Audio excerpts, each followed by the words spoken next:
నమస్తే, welcome to four sides TV up front news. నేను మీ సంపత్ కుమార్. ముందుగా బులెటిన్లో హెడ్లైన్స్ చూద్దాం. ఇవాళ భద్రాచలంకు సీఎం, స్వామివారికి పట్టు వస్త్రాలు సమర్పణ.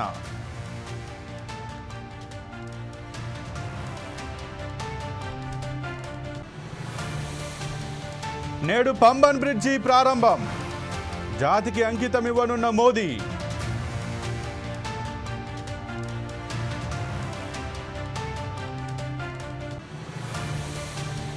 తిరుమలలో భక్తుల రద్దీ, శ్రీవారి దర్శనానికి 12 గంటల సమయం.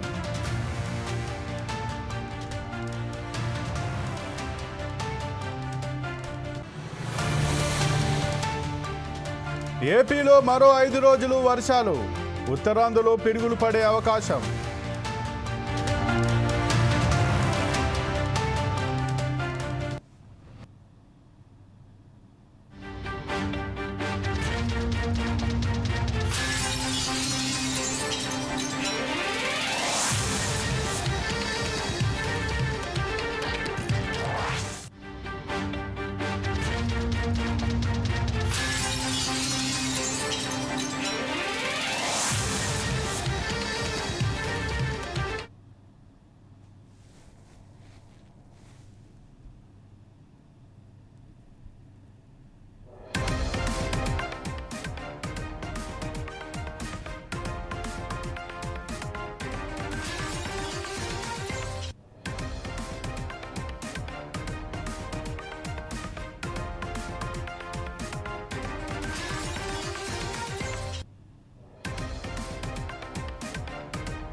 సీఎం రేవంత్ రెడ్డి భద్రాచలానికి బయలుదేరారు. అక్కడ జరిగే సీతారాముల కళ్యాణానికి సీఎం హాజరు కానున్నారు.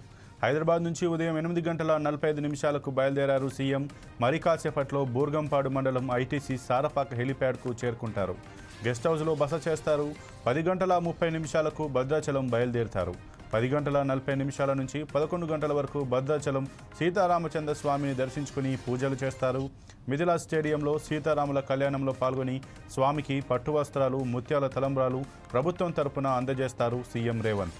సీఎం రేవంత్ పర్యటన నేపథ్యంలో అధికారులు భారీ ఏర్పాట్లు చేశారు. భద్రాచలం శ్రీ సీతారామచంద్ర స్వామివారి దర్శనానికి భక్తులు పోటెత్తారు. ఆదివారం శ్రీరామనవమి పర్వదినం సందర్భంగా సీతారాముల దర్శనానికి తెలుగు రాష్ట్రాల నుంచి వేల సంఖ్యలో భక్తులు భద్రాచలం ఆలయానికి తరలివచ్చారు. ఇక స్వామివారి దర్శనం కోసం ఆలయం నుంచి గోదావరి నదీ తీరం వరకు సుమారు కిలోమీటర్ మేర భక్తులు క్యూ కట్టారు. స్వామివారి దర్శనానికి 4 గంటల వరకు సమయం పడుతోందని ఆలయ వర్గాలు తెలిపాయి. క్యూ లైన్ల వద్ద ఎలాంటి అవాంఛనీయ ఘటనలు జరగకుండా ఆలయ అధికారులు ముందస్తు భద్రతా చర్యలు తీసుకున్నారు.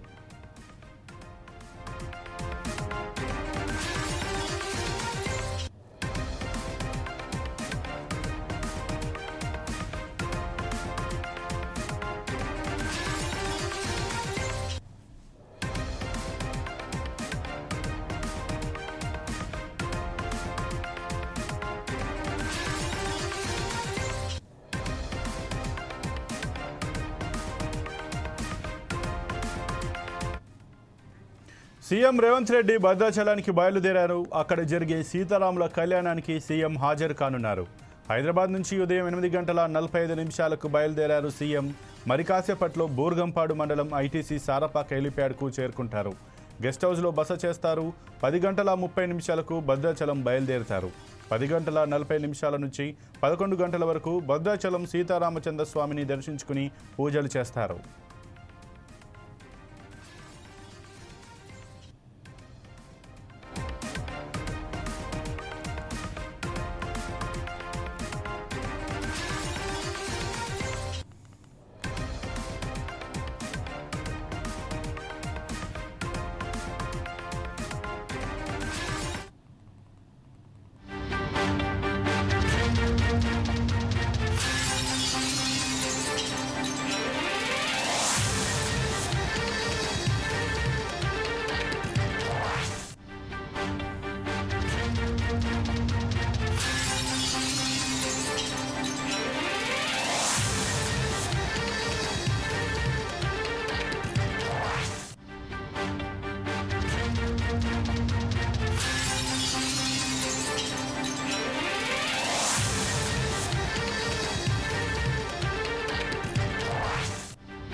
తమిళనాడు రాష్ట్రంలోని రామనాథపురంలో పంబన్ బ్రిడ్జి ప్రారంభానికి సిద్ధమైంది. శ్రీరామనవమి సందర్భంగా మధ్యాహ్నం 12:45 పంబన్ బ్రిడ్జిని ప్రారంభించి జాతికి అంకితం చేయనున్నారు మోడీ.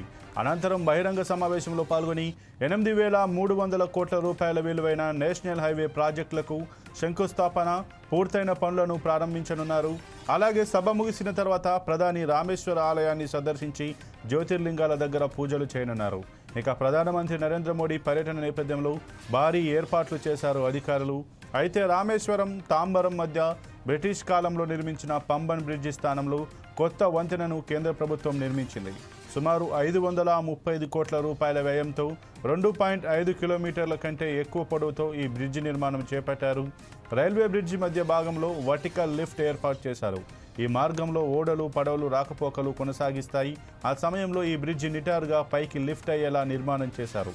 వర్టికల్ లిఫ్ట్ మెకానిజం కారణంగా ప్రపంచవ్యాప్తంగా ఈ రైల్వే బ్రిడ్జి ప్రత్యేక గుర్తింపు దక్కింది.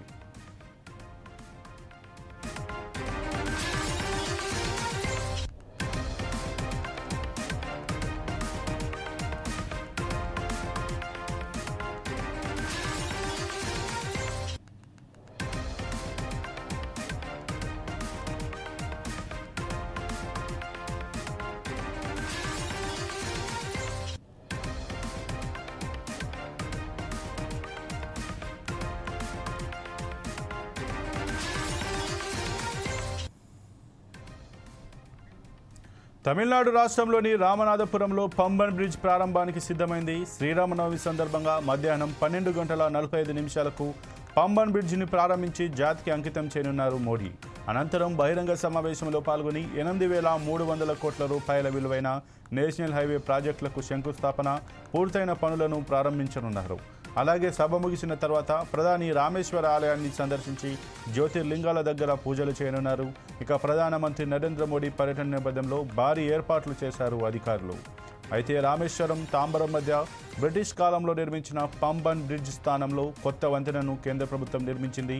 సుమారు 535 కోట్ల రూపాయల వ్యయంతో 2.5 కిలోమీటర్ల కంటే ఎక్కువ పొడవుతో ఈ బ్రిడ్జ్ నిర్మాణం చేపట్టారు.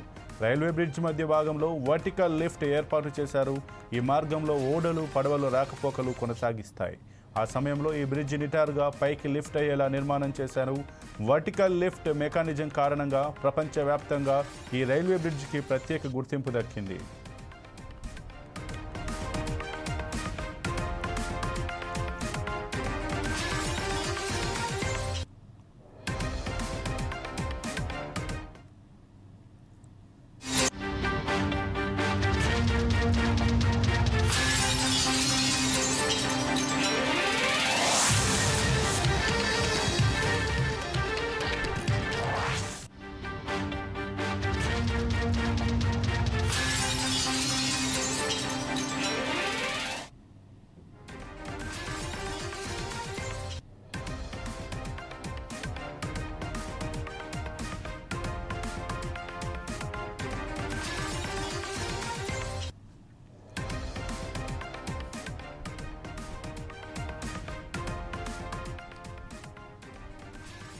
తిరుమలలో భక్తుల రద్దీ కొనసాగుతోంది. శ్రీవారి దర్శనానికి 12 గంటల సమయం పడుతోంది. స్వామివారిని దర్శించుకునేందుకు 29 కంపార్ట్మెంట్లలో భక్తులు వేచి ఉన్నారు. శ్రీరామనవమి ఆదివారం సెలవుల నేపథ్యంలో భక్తుల రద్దీ మరింత పెరిగే అవకాశం ఉన్నట్లు టీటీడీ అధికారులు తెలిపారు. ఇక శనివారం స్వామివారిని 78,496 మంది భక్తులు దర్శించుకోగా శ్రీవారి హుండీ ఆదాయం 3.6 కోట్లు సమకూరినట్లు టీటీడీ అధికారులు తెలిపారు. ఇక ఇవాళ స్థానికులకు దర్శన టోకెన్లను టీటీడీ జారీ చేయనుంది.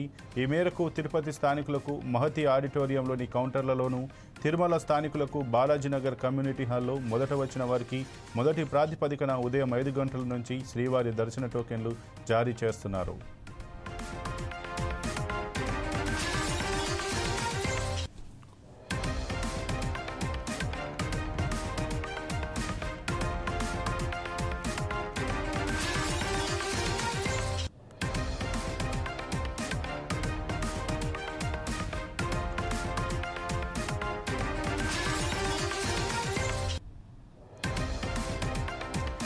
తిరుమలలో భక్తుల రద్దీ కొనసాగుతోంది. శ్రీవారి దర్శనానికి 12 గంటల సమయం పడుతోంది. స్వామివారిని దర్శించుకునేందుకు 29 కంపార్ట్మెంట్లలో భక్తులు వేచి ఉన్నారు. శ్రీరామనవమి ఆదివారం సెలవుల నేపథ్యంలో భక్తుల రద్దీ మరింత పెరిగే అవకాశం ఉన్నట్లు టీటీడీ అధికారులు తెలిపారు. ఇక శనివారం స్వామివారిని 78,496 మంది భక్తులు దర్శించుకోగా శ్రీవారి హుండీ ఆదాయం 3.6 కోట్లు సమకూరినట్లు టీటీడీ అధికారులు తెలిపారు. ఇటీవల స్థానికులకు దర్శన టోకెన్లను టీటీడీ జారీ చేయనుంది. ఈ మేరకు తిరుపతి స్థానికులకు మహతి ఆడిటోరియంలోని కౌంటర్లలోనూ, తిరుమల స్థానికులకు బాలాజీనగర్ కమ్యూనిటీ హాల్లో మొదట వచ్చిన వారికి మొదటి ప్రాతిపదికన ఉదయం 5 గంటల నుంచి శ్రీవారి దర్శన టోకెన్లు జారీ చేస్తున్నారు.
తెలుగు రాష్ట్రాల్లో మరోమారు వర్షాలు కురవనున్నాయి. ఉత్తర దక్షిణ ద్రోణి ఉత్తర మధ్య సగటు సముద్ర మట్టానికి 0.9 కిలోమీటర్ల ఎత్తులో విస్తరించి ఉంది.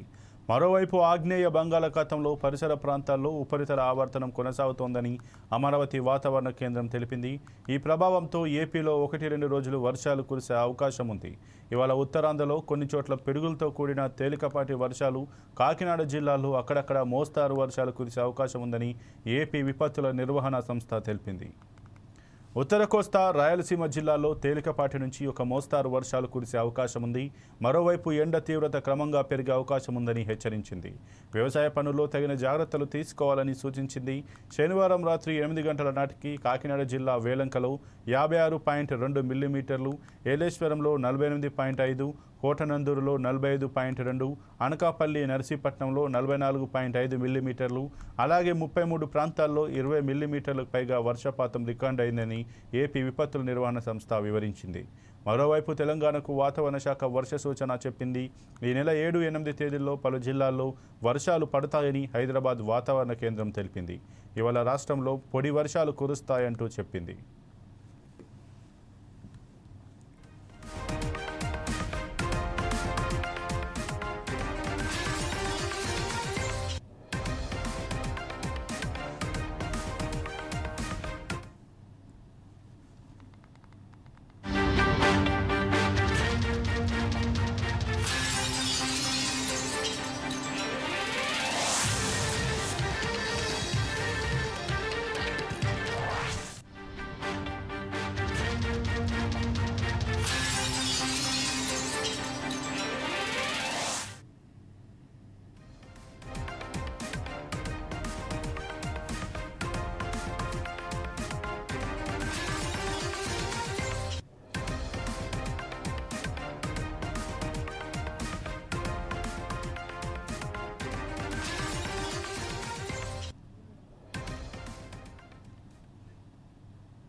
శ్రీరామనవమి సందర్భంగా హైదరాబాద్ నగరంలో భక్తి శ్రద్ధలతో శోభాయాత్ర నిర్వహించనున్నారు.